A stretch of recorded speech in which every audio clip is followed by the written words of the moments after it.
Olá, queridos pais, tudo bem com vocês? E aí, voltando aqui, ao nosso livro maravilhoso, Como Ajudar Seu Filho a Amar a Jesus. Hoje chegamos então ao nosso capítulo 6. E o nosso capítulo 6, ele tem um título muito especial, Consciência, a Voz Interior. Eu confesso para vocês que esse foi o capítulo que mais falou ao meu coração.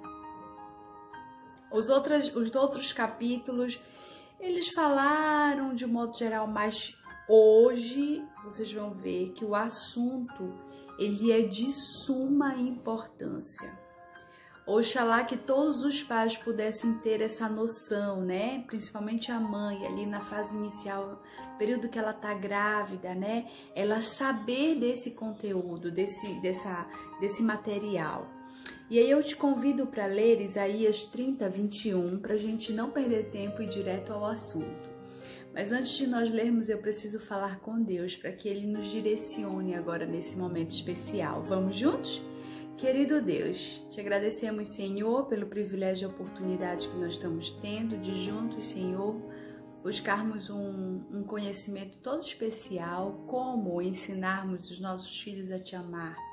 Ajuda-nos, Senhor, nesse capítulo onde vem falando aqui assuntos muito delicados e que precisamos entender para desenvolver em casa.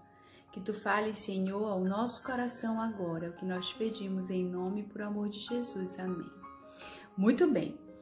Em Isaías 30, verso 21, nós lemos o seguinte: se vocês se desviarem do caminho, indo para a direita ou para a esquerda, ouvirão a voz dele atrás de vocês. Esse dele aí é com E maiúsculo, primeiro E. Dizendo, o caminho certo é este, andem por ele. Você já pensou que coisa maravilhosa se isso fosse real na vida dos nossos filhos, se isso acontecer de fato, no momento que eles estiverem ali indecisos, É para a esquerda, é para a direita, de trás surge uma voz dizendo, calma, é por aqui, é esse o caminho, andai por ele. Que coisa maravilhosa, Essa voz aí falando é a consciência. E quando a gente desenvolve essa consciência da melhor maneira possível na vida dos nossos filhos, vocês acreditam que na fase adulta você vai descansar, sabe por quê? Porque você cumpriu com a parte que lhe correspondia. E agora o seu filho é um cidadão de bem, ele pode ouvir a voz de Deus e caminhar pelo caminho correto.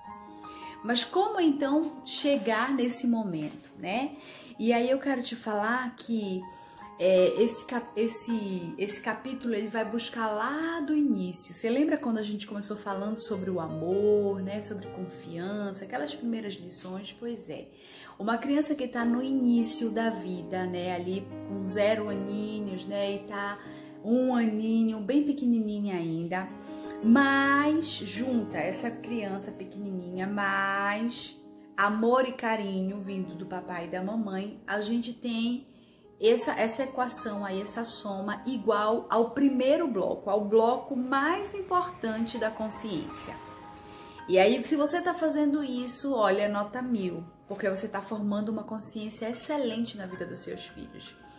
Bom, quando essa criança chega lá por volta dos 4, 5 anos de idade, junto essa criança a mais papai e mamãe, nós teremos aí uma criança que irá procurar se identificar, A identificação, o desejo de ser como o pai. Aí eu te pergunto, e quando essa criança não tem papai e mamãe?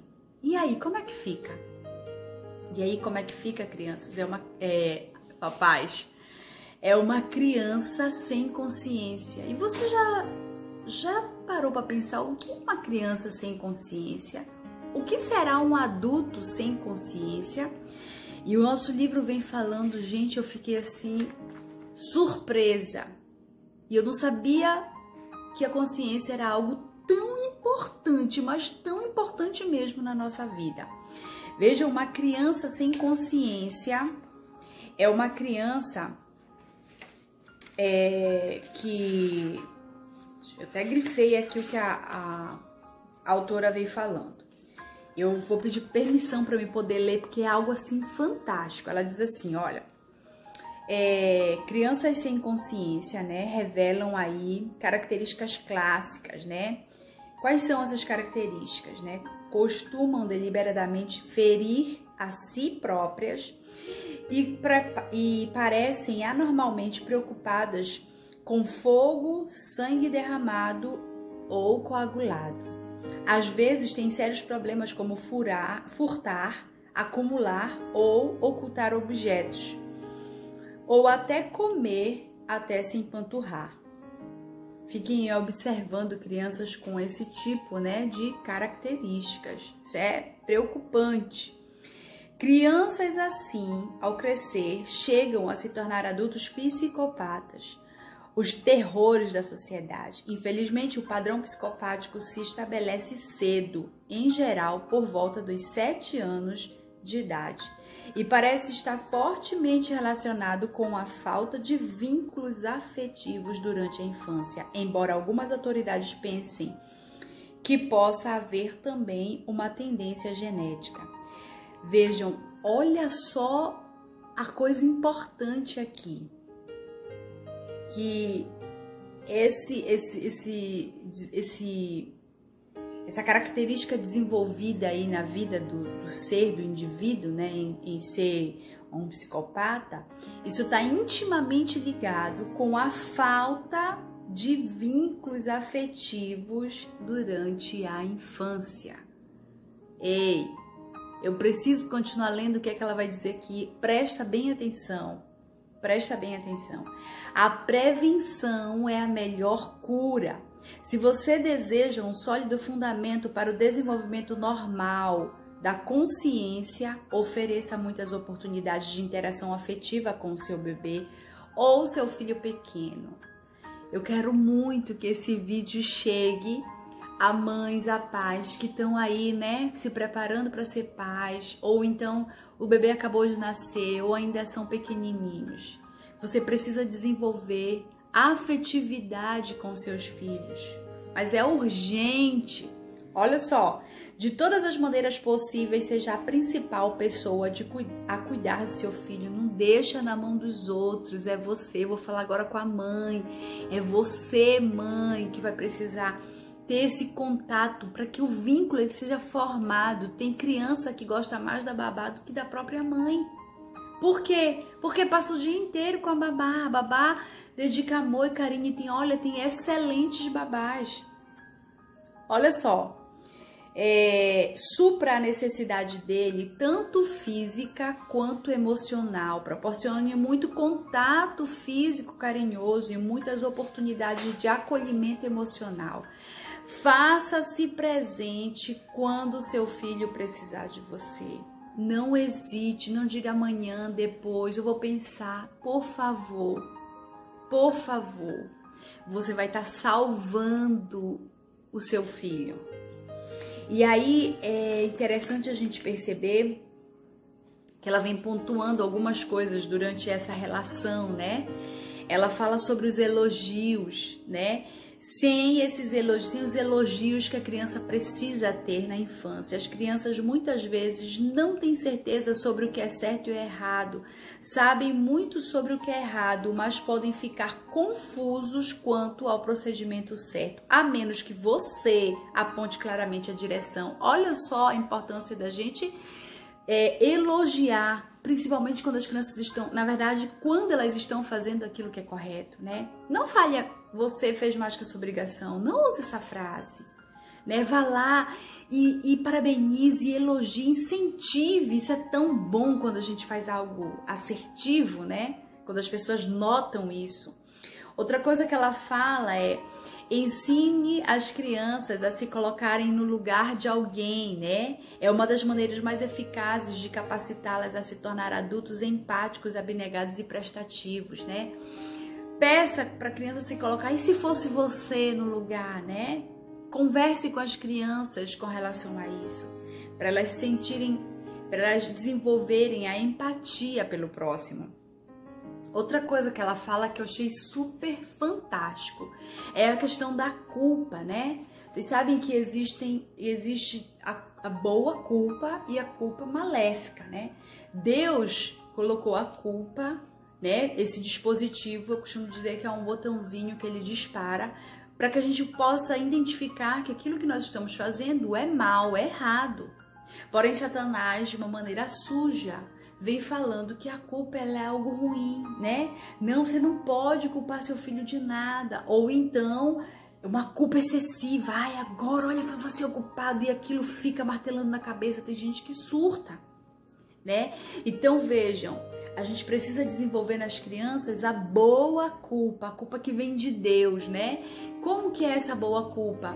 É essa consciência de que aquilo que você está fazendo naquele momento, olha, você machucou alguém, é algo de você fez errado. Vamos reparar o erro agora? Vamos pedir perdão, né? Vamos fazer aquilo que é correto, vamos dar meia volta, porque esse caminho por onde você está indo não é um bom caminho, ele é um mau caminho. Então vejam só o que a gente precisa desenvolver nos nossos filhos, né? Algumas crianças parecem ter naturalmente consciência mais sensível. Cuidado com esse frágil botãozinho, né, da consciência, que é a culpa. Ocasionalmente, os sentimentos de culpa são tudo de que a criança necessita para mudar seu comportamento. Se você a castigar severamente, preste bem atenção, pode destruir os sentimentos de culpa. E esse caso, ela vai ficar ressentida e indignada. Então, cuidado quando você precisar castigar, né?